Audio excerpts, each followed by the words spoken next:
Hi there folks, and welcome back to the channel.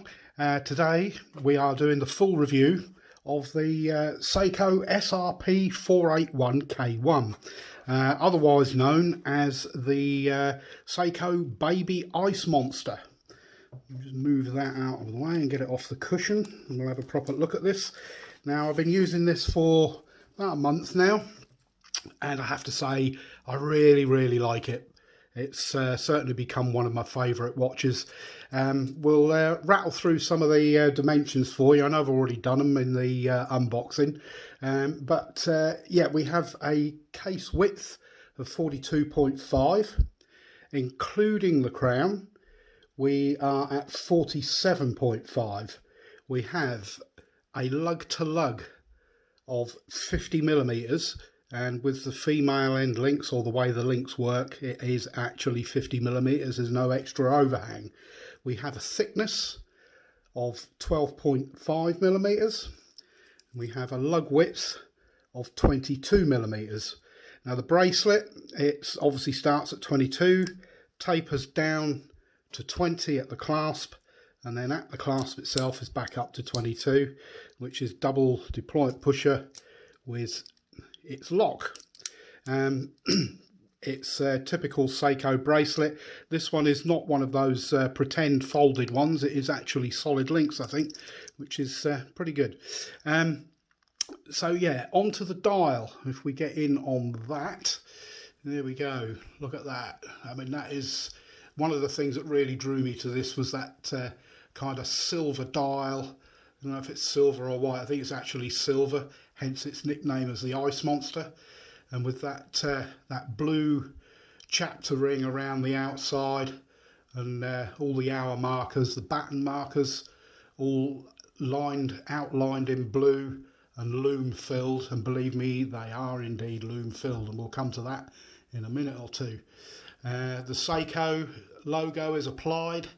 The 5 is applied, and then you've got your sports in red written underneath that. And then down at the 6 o'clock position, automatic, 24 joules, 100 meters, which is your water resistance. You have your framed date window, or day date I should say, at 3 o'clock. Day date, because this is running the 4R36 movement. We shall flip it over in a minute and have a look at that, because we've got an exhibition case back.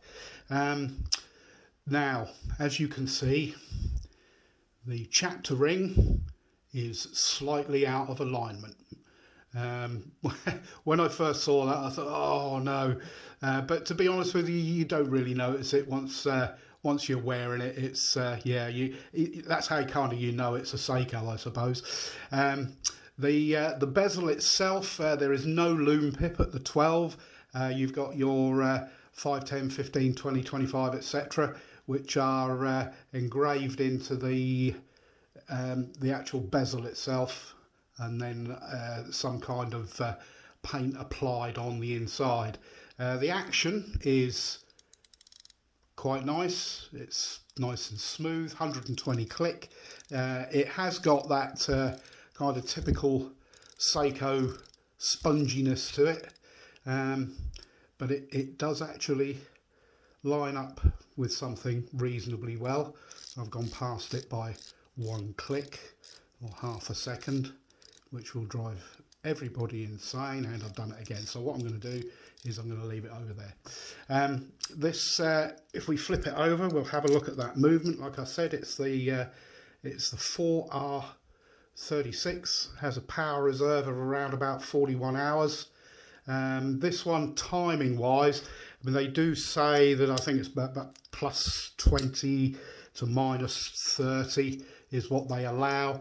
This is running at around about plus 6. So yeah, not bad at all. From a wear point of view, it is extraordinarily comfortable for a big watch. I mean, it is quite weighty, weighs in at 185 grams. We've got high polished sides, as you can see. It does pick up your thumbprints quite easily. Polished on the edge of the bezel, which is actually quite an easy grip. Brushed on the edge of the bezel with a slight high polish there, and then brushing back on the top again. The crown itself sat inside these crown guards, nice knurling on there, reasonably easy to get to. Pull it out once, and I've done it again, pull it out twice rather, to set your time. And we do have hacking, and while we're here we will run around and see where the date changes. Quite like the hands on this as well, that nice big fat broad hour hand, a bit like a dragon's tail, and that nice big minute hand which actually reaches out to that chapter ring. So we're now beginning to see the date start to roll over. Let's see where we change, and we're nearly there, and I would say about 10 to midnight. And now your day is starting to roll, and we've gone on to your Spanish or French. I'm not too good with foreign languages. So around about 3 AM the day will change over. You've got a quick set date function, which is pulling out to your first position and turn it towards you to change your day. Also your date, and the other way to change your day. It's like I said, it's been a real fun watch to wear. It's a it's a real eye catcher. I mean, the way it catches the light is absolutely fantastic. You know, I really love it. It's yeah, there's nothing really I can complain about other than that chapter ring being out of the way. Now obviously it's a Seiko, so the lume is going to be extraordinarily good. So we will dim the lights down and we'll have a look at that. There we go. It's not pitch black in here, but yeah, that is your Lumi Bright Seiko lume for you, and it does last throughout the night. And there seems to be on this one an equal amount put on the hands as there is on the indices. They all last pretty well the same amount of time.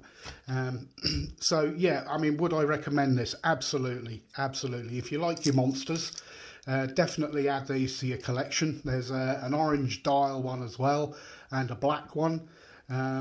These retail, the full retail for these is £249, but you can pick them up for less than that if you shop around. I know some of the grey market dealers, they kind of, I think they've been doing them for about 160, 170 if you don't mind going to a grey market.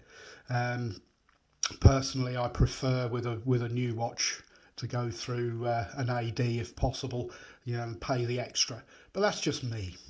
Okay, if you like this video, if you wouldn't mind giving me a thumbs up, that would be exceptionally cool.